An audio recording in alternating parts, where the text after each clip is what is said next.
Bayakhuluma ke abantu ke bathi ke umuntu mesindisiwe konke kuthethwa uJesu ngegazi lachitheka asingaqamba amanga bafowethu. Uyazi khona umuntu kumanje kufanele ukuthi enzele umhlonyane wesifazane. Kodwa ngesimo sokuthi uthi yena usindisiwe uncamba ukuthi izinto zakhe zime. Uthi isikhathi siyeza, isikhathi asikakafiki, kanti isikhathi sesidlulile. Sesidlulile phela manje isikhathi ngoba kukhalelekisiwe kufuna kushisa impepho. Into eyinkinga akabazali abayinkinga, abazali nenkinga ngoba ngiyazi nikhona lokho Impunga Yesintu TV.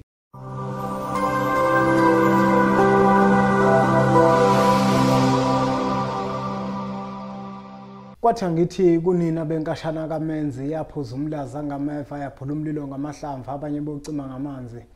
Nina belembe leqamanye amalembe ngokukhalipha ushaka kashayeka ngemanzi ngesaba ukuthi ushaka kuyinkosi yasemashobeni. Nginibingelele nginamukele umhlaba wonke nasendaweni zonke la kufinyela khona lo mfanekiso oqoshiwe. Ibizo lami ngumlekeleli wakambanjwa Impunga Yesintu. Kanti insizwa zingibiza ngonduna kaNdaba, untombi ziyamncumela, insizwa ziyamkhomba. Isilona sincane saphuma ehlathini ekseni ngovivi sazivuthulula ngoba sichela amabethe. Ikhole likhola ngenhliziyo engalibhanda kancane esontweni. Ugxamgxama umsathe enkankane lakhala lathi ngihamba lithese lo sitha lathi ngahamba. Bathi umjabulelo kumamatheka komkakhe ngoba njalo memamatheka ukuthi faca umuthi wentombi ezithi zingawubuka kuhluma ihlahla sothando ngaphakathi enhlizweni ixega isimilo maqede zikhohla amasokazi. Umshana wakofuze fulele omashiya amahlangathi azoshumayela umzukulu kaMdumo igaba elimabanga. Ngidabuka phansi esandanezo la ngidabuka khona kwesikabaguyana isigodi lekwagqitshwa khona inkaba yami. Angiphinde futhi ngikubingelele ngikwamukele la ku channel yethu Impunga Yesintu TV. Uma kukuthi usanda kusijoyina ke kule channel bafowethu sifundisana izinto ezithinta isintu sethu thina njengabantu abampisholo. Sibuye sibukeke nje nangamehlo omqondo ukuthi ngezikhathi zasendulo kwakade khanjwa kanjani bese siyakhumbuzana secangcathane kwezinye zezinto. Namuhla ke bafowethu hayi ngoba ngize nesihloko mhlambe esithinta isintu kanjani. Kodwa ngifisa nje ukuzosika elijikayo mayelana nensindiso. Insindiso ke bafowethu inkolo eyamukelwayo imukelwa abantu abasuke beyithanda ngaleso sikhathi. Ngizocela ukuthi ke abantu ke bangangizwa kabe ngoba kulomuzi baningi abantu engeke ngibameme ibona basindisiwe abangakholwa abakholwayo njalo njalo. Kodwa ke namuhla ngifuna ukukhuluma nabantu abasindisiwe abathathe inkolo yensindiso bathi mabeyithatha lenkolo yensindiso bayifaka ngaphakathi enhlizweni zabo. Mabeyifaka ngaphakathi enhlizweni zabo bayifaka ngoba benothando lwayo futhi benethemba lokuthi izobasiza. Angiphiki ke nami njengeMpunga Yesintu ukuthi izobasiza ngoba iyabasiza vele kulezo zinto abasuke befisa ukuthi ibasize kuzona. Njengawo wonke umuntu menza into uke alindele ukuthi uzosizakala. Kodwa ke bafowethu ke engifisa ukukubalula kakhulu ukuthi ukukholwa nokusindiswa akuyona into embi uma uzoyenza bese emva kwaloko kungabibikho izinto ozozishaya uthola ukuthi zadalwa zabekwa ukuthi lezo zinto ziyimpoqo phezulu kwempilo yakho. Ngisho ukuthini mangisho kanjalo? Ingoba bafowethu abantu abaningi ngiyimpunga yesintu sengibabonile ukuthi inkolo yensindiso bayayithatha bayemukele. Uma sebeyemukele bese bashaye isintu sethu thina njenganabantu abampisholo. Akhohle umuntu ukuthi naye umpisholo. Uma empisholo kukhona izinto ezingadingi inkolo, kodwa kukhona izinto ezidinga isintu sethu thina njenganabantu abampisholo ukuthi zonyakaziswa ngokwesintu bese ziyanyakaziseka. Kodwa ongeke uzuzinyakazise ngomthandazo. Abantu abaningi bafowethu babalekela ukulungisa izinto zemsamo yabo bese bephuthuma insindiso. Ngethemba lokuzitshela ukuthi uma bethatha insindiso lezo zinto lezo zizolunga. Engifuna ukusho namuhla kweMpunga Yesintu TV ukuthi uma kuukuthi wena wabalekela isintu sakho walandela insindiso, leyo nto wayibalekela angeke izixazululeke ufana nokuthi usayibekile usawuphinda uyilungise ngelinye ilanga. Okubhlungu ke bafowethu okwenzakalayo ukuthi iningi labantu lithi malithatha insindiso bese lishaya izinto zesintu, lizishaya emphakathini, lizishaya phambi kwabantu, lizishaya enkundleni zokuxhumana, lizishaya emsakazweni, lizishaya yonke indawo. Ngenkathi manje umuntu sekukhona izinto ezimdingayo ukuthi azilungise ngokwesintu, akasakwazi manje ukuthi abuye azozilungisa lezo zinto zesintu ngoba usuke sezishayile kakhulu. Ngenkathi ezishaya kakhulu abantu bayambona. Uma sekufanele alungise useyaqala manje uba namahloni. Uthola ukuthi ngenkathi ezishaya izinto zesintu, insindiso lekuyiyona iphethe ngesandla nayiphethe ngeqoma, igcine manje isiphenduka udonga phambi kwakhe, isiyamvimba manje ukuthi alungise izinto. Kukhona umuntu othola ukuthi uphethe inkolo yokuthi usindisiwe, uyinsizwa, wazalisa emzini womuntu akayi ukuhlawula ngoba nakuthi yena usindisiwe. Basuke ke bakhuluma mangake labo bantu bathi uJesu usalithetha lelo cala. Uma uyinsizwa wazalisa kodwa usindisiwe ungazange ukuyohlawula emzini womuntu, uJesu akakaze afike emzini womuntu eqhuba imbuzi nenkomo ethi uzohlawula icala lakho. Akufanele bafowethu ukuthi nenze into nane niyibonayo ukuthi ayikho. Isintu sethu bafowethu siyinto bafowethu ebalekile nekufanele ukuthi siyigcine. Insindiso eceleni, isintu sethu eceleni. Awukwazi ukuthi ungenze icala bese uthi uJesu lelo cala uselithethile. Siphinde sithuse futhi abesifazane uthola ukuthi athi umuntu yebo yena weyimbatha nowesilisa kodwa ngokukhetha uJesu ngokusindiswa useyintombi into ayikho leyo nto, ayikho leyo nto.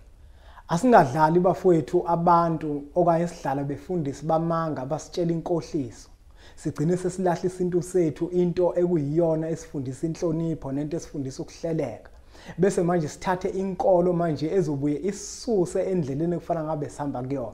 Ngiyazi vele ukuthi kumanje nangizwakala kahle kodwa lokho ngikukhuluma kuyiqiniso. Awukwazi ukuthi wena ngwana kuyinsizwa wazalisa bese uthi icala lakho selathethwa ngokuthi ukhethe insindiso musu ukuvuma ke insindiso ibe udonga phambi kwakho ikuvimba ukuthi uhambe uye emzini womuntu uyohlawula lelo cala owakade ulenzile. Icala uma ukade ulenzile lithethwa ngembuzi.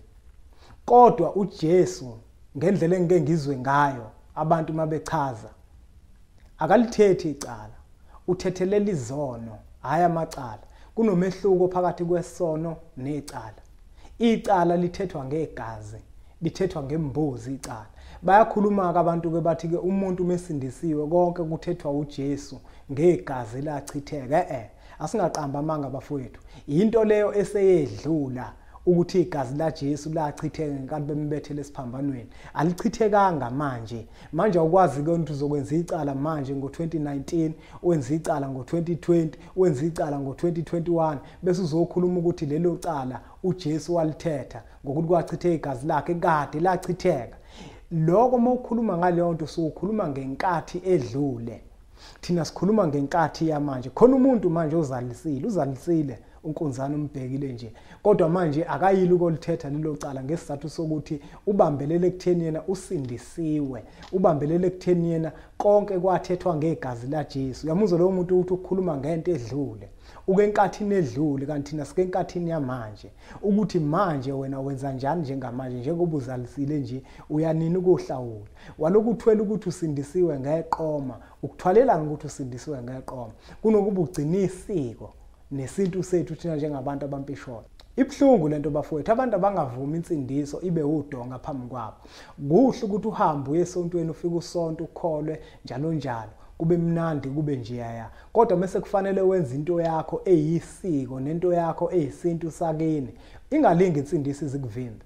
Uyazi khona umuntu kumanje kufanele ukuthi enzele umhlonyano wesifazane. Kodwa ngesimo sokuthi uthi yena usindisiwe uncamba ukuthi izinto zakhe zime. Uthi isikhathi siyeza, isikhathi asikakafiki, kanti isikhathi sesidlulile. Sesidlulile phela manje isikhathi ngoba kukhaleleka isiko kufuna kushiswa impepho. Into eyinkinga akabazali abayinkinga, abazali ninkinga ngoba ngiyazi nikhona lokho Impunga Yesintu TV. Ninkinga kakhulu ngoba nifike nanigcatshwe nibancane. Nichathwe nibancane. Emva kwalokho nishiselwe impepho nibikwe emathongweni. Uma niyasenizela izingane manje senikhetha inkolo yokuthi niyasindiswa, senithofile ufile, kodwa nina nibe nakhuliswa ngabo labantu nithi bafile. Nina kodwa nacelelwa ukubona impilo labantu ekuthiwa bafile. Nigxeka nemithi yonke leyo nto imithi yesintu esizayo niyigxeka. Hayi ngeve ukuthi mhlambe imithi yokuthakatha. Imithi esizayo kumanje yena ngikhuluma nawe nje unenhlanga owaqiniswa ngazo. Ungakayithathi lensindiso. Lezo nhlanga zisasebenza namanje egazini lakho ngoba zaqinisa kodwa wena yakhe ingane usakwazi ukuyichatha makuthiwa iyagula. usuthi wena usindisiwe manje udlala ngengane yakho awusakwazi ukuthi manje uyibike emathongweni kodwa wena wabikwa wena ingane yakho manje ifasekile ngenxa yakho ngoba wena insindisi imile phambi kwakho nakuba abantu bekululeka ukuthi le ngane yakho idinga ukuthi uyibike emsamo le ngane yakho idinga ukuthi uyenze lisike elithile kodwa ngoba insindisi siwudonga phambi kwakho awukwazi kwenzani. Hayi bafowethu asingayenzi leyo nto bafowethu. Engikusho nje ngempunga yesintu ngithi kuhle ukukholwa kodwa musu ukuvuma inkolo ibe udonga phambi kwakho musu ukuvuma inkolo ikusithe ekutheni yenza izinto ezithile ezisuke zibalekile ngaleso sikhathi. Isiko nenkolo izinto ezimbili ezahlukene. Musa kona ukuvuma inkolo iphenduka udonga phambi kwakho ugcina ungasakwazi manje ukuthi udlule uyokwenza into eyisiko ekufanele ukuthi uyenze. Leyo nkolo ekwazi ukuthi ikuvimbe iphendule ibe udonga phambi kwakho ayisile leyo nkolo. Kusuke kufanele ukuthi uyiyeke leyo nkolo. Uyabona nje mina bafowethu mina inkolo mina omkhulu bami abangithuma kuyona ukuthi angihambe ngiye kuyona. Mangingasa ngakusasa ngitshela ukuthi angingasayi empepheni ngingayiyeka leyo nkolo ngingatshela bona ngithi bomkhulu le nkolo elangithuma kuyona ukuthi angihambe ngiye kuyona ngonikhonzela isithi ke manje angingayi empepheni angingayi emsamo ngizoxhumana nani isithi manje ngivele ngithandaze nje kuphela ngibheke phezulu ngingasenzi kunina kanti mina indlela engithandaza ngayo nendlela engazi ngayo ukuthi kuthandazwa ngayo ngikhuluma nomkhulu womkhulu nginyakazisa amathamba lele phansi kothuli lomhlaba okhokho bami nomkhulu bami ngicele kubona ukuthi ngiyacela ukuthi bangenzele into ezithile angikwazi ukuthi ngithathe inkulumo ngiyibhekise kumkhulu womkhulu ngoba umkhulu womkhulu umdala kakhulu. Ngokwesintu sethu umuntu uyahlonipha awukwazi ukuthi mawufuna into kuyihlo bese uhamba uye kuyena uyihlo kodwa into oyenzayo uhamba uye kumama okuzalayo umama okuzalayo ahamba aye kokukhothamela kuyihlo okuzalayo uyihlo okuzalayo bese uyakunikeza leyo nto.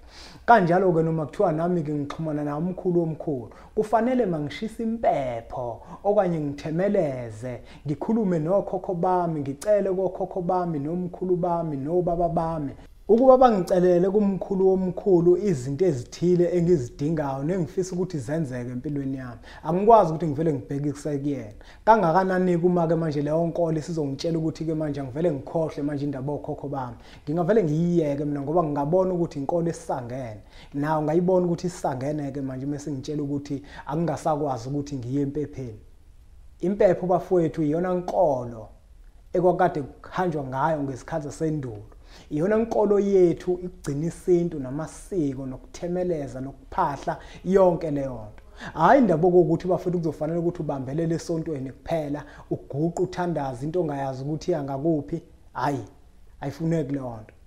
Bengaqondile bafowethu ukuthi ngigeqa amagula ngeimpunga yesintu kodwa bengifisa ukusho ukuthi abantu abangavumi insindisi iphenduka udonga phambi kwabo bangasakwazi ukugcina amasiko ekufanele ukuthi bagcinelwe wona. Uthola ukuthi umuntu waphuphunyelwa isisu omunye wakhipha isisu kodwa uthi usindisiwe. Leyo nto ayilungi ngomthandazo. Ilunga ngokuthi uhambe uye kini uma wakhipha isisu wenza inhlambuluko ungathi leyo nto icala usuthethelele ngoba naku wathi uyamkhetha uJesu njengenkosi nomsindisi ususindisiwe bese uzitshela kuphelele leyo nto ayikho leyo nto. Ayikho leyo nto nomfundisi wakho uma ukuthi uyakutshela kanjalo ukuthi icala lisuke selathethwa usuke ekukhohlisa usuke ezifunela imali le omnikelo omnikelela ngayo ukuze akwazi ukuthi adle aphile nezingane zakhe. Nawe ke ngesimo sokuthi kumpisho loke manje ebusweni bakho uyoyivuma yonke leyo nto uzitshela ukuthi wena izinto zi-right zibe zingekho right. Akukho Jesu bafowethu othetha amacala. Icala lithethwa ngembuzi ulithetha kini ulithethe nalapho wona khona. Hayi indaba ukuthi uzathi ngoba naku wena ususindisiwe usukhetha inkosi njengomsindisi bese uzothi konke sekuthethiwe. Hayi ngeke. Ngiyazi vele ngizongixeka ngoba ngikhuluma iqiniso. Umuntu okhuluma iqiniso vela nimfuni nini. Nifuna umuntu ozoloke efika akhuluma inkohliso phambi kwenu. Mekhuluma iqiniso nje useyabheda. Ngiyazi ukuthi nawe njengamanje ubona ngibheda mina. Ake nithola incwadi ke esihloko sithi sithini isintu. Nibuka isihloko esibhale ngaso lapha nesithi inhloso nesizathu sokufika kwenkolo. Bese niphinde nithole nencwadi esihloko sithi amava ahlabahlosile. Siyacela ke bafowethu ukuthi niqhubeke nisubscribe ku channel yethu Impunga Yesintu TV bese sithi nje impunga. Wayengibeke inkalona mingimbeke yami mahlombe. Wayengibeke inkalona mingimbeke yami mahlombe. Wayengibeke inkalona. Wayengibeke inkalona mingimbeke yami mahlombe. Kwafika inyoni. Kwafika inyoni yahlala phezu kwethu. Kwafika inyoni. Kwafika inyoni yahlala phezu kwethu.